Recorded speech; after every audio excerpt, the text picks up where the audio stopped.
La mioglobina y la hemoglobina son dos proteínas que vamos a estudiar en esta clase. Son muy importantes porque de ellas dependen el transporte y la liberación del oxígeno en los organismos multicelulares, principalmente en los mamíferos y en las aves, en fin, en todos aquellos seres vivos que son de gran tamaño, es decir, multicelulares. Gracias al oxígeno se puede mejorar o se mejoraron con la evolución los procesos metabólicos y por lo tanto una mayor cantidad de energía se liberó para poder llevar a cabo todas las reacciones necesarias en las células de los seres vivos multicelulares. De hecho, con el oxígeno se incrementa 15 veces el aporte energético para llevar a cabo las reacciones metabólicas que si no existiera el oxígeno. Sin embargo, los organismos unicelulares o muy pequeños no existen un transportador de oxígeno como la hemoglobina o la mioglobina, sino que generan oxígeno el oxígeno lo obtienen a partir del aire o del agua. Sin embargo, cuando hablamos de organismos multicelulares y vertebrados, el oxígeno se aporta mediante células transportadoras de oxígeno, ¿sí? Que utiliza un sistema circulatorio, en muchos casos, hablamos de organismos vertebrados, y proteínas transportadoras y almacenadoras de oxígenos como la mioglobina y la hemoglobina. Bueno, la hemoglobina no es una cosa que una serie de cadenas de aminoácidos para formar diferentes estructuras de proteínas. En el caso de la hemoglobina, es una hemoglobina cuaternaria, como vamos a ver más adelante.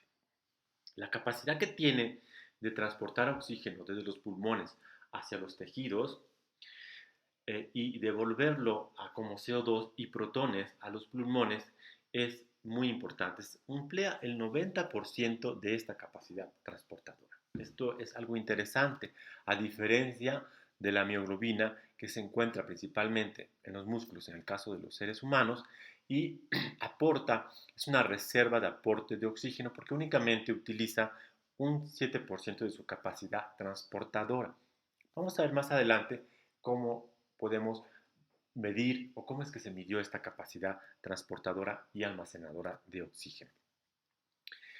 Primero, hay que tomar en cuenta que la mioglobina y la hemoglobina pues son globinas, ¿sí?, que transportan oxígeno, pero que no necesariamente tienen las mismas secuencias de aminoácidos. De hecho, la mioglobina solo se constituye por una cadena polipéptida, es decir, solo una pequeña cadena de secuencias de aminoácidos que constituyen esta proteína, mientras que la hemoglobina se constituye por dímeros beta y dímeros alfa, que vamos a ver más adelante, es decir, por 4 cadenas polipéptidas, y genera una mayor capacidad de absorción de oxígeno y transportadora de oxígeno gracias a una propiedad que se conoce como cooperatividad en la captura de oxígeno.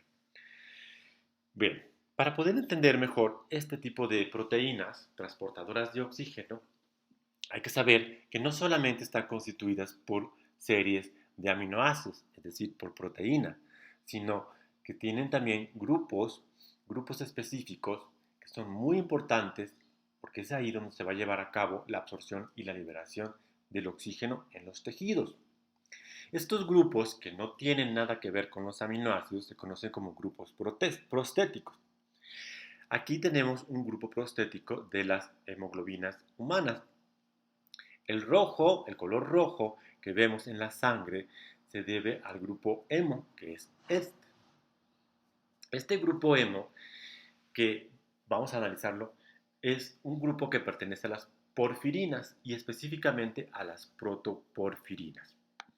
Bien, está constituido por un hierro, obviamente, un átomo de hierro, que es el que da un metal, ¿no? Es el átomo de hierro que nos da el color rojo a la sangre y a su vez este átomo está rodeado por diferentes grupos funcionales.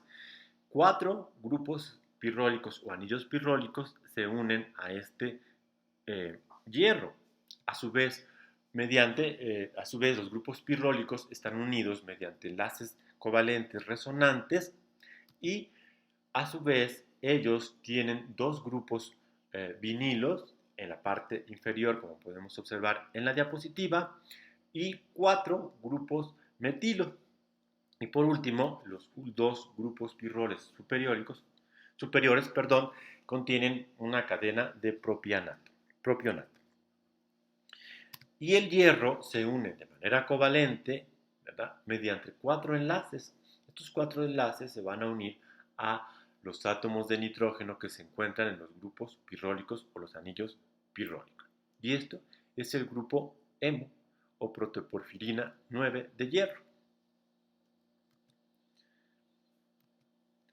En condiciones normales, observemos que el hierro, en condiciones normales, es decir, cuando no hay oxidación, está en ion ferroso, es decir, hierro 2 más.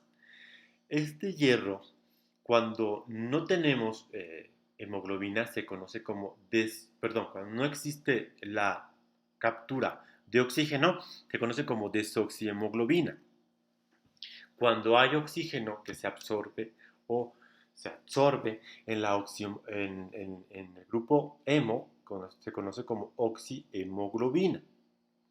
Aquí vemos unas pequeñas diferencias. Esta pequeña diferencia es que cuando el grupo hierro, el ion ferroso, no tiene oxígeno, entonces la porfirina no encaja completamente. Sin embargo, para estabilizar el ion de hierro ferroso, hay una proximidad, hay un aminoácido que es el aminoácido de histidina proximal, que permite cierta estabilidad al ion ferroso. Vemos que el tamaño del ion es mayor en este caso, cuando no existe oxígeno. Cuando el oxígeno se absorbe en este ion ferroso, el grupo hemo de la porfirina de hierro, entonces vemos que ya encaja perfectamente el grupo hemo y con su aminoácido de histidina proximal.